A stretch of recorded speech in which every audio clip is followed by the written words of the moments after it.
Hello everyone.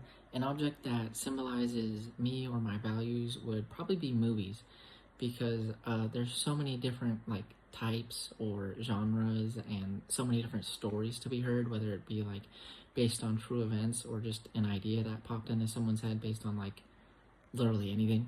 I just think it's the infinite possibilities are infinite, so much stuff can be done there.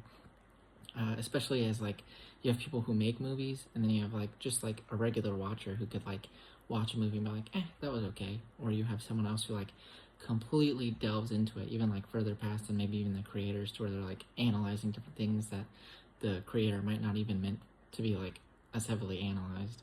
But getting back on the creative side, there's so many different ways that scenes or movies can be shot, based on what kind of cameras they use, because that's a big thing, or where the setting is placed, or even how they edit it. It can just change it so much.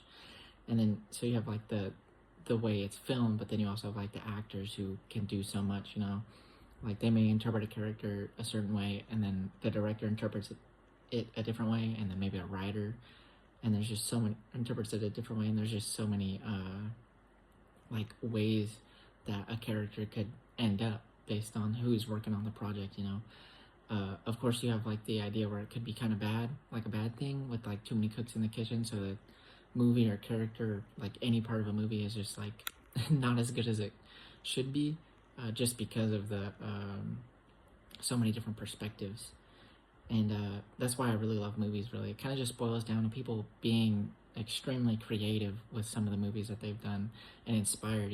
Making a full movie, especially some of the smaller movies, it takes so much inspiration, and I think that's so cool looking behind the camera. So you have that part of it, and then you also just have someone who's watching the movie. They could the over analysis maybe, or just a relaxing movie. That's just one of my favorite things. Anywho, excited to see what you guys pick as your symbols, or things that symbolize you. I kind of found it hard to narrow down on one thing. I feel like movies are so broad that it's a bit of a cop-out kind of thing, but I don't know. It's just the thing I settled on, or picked, because I just couldn't get around it. Anyway, have a good one.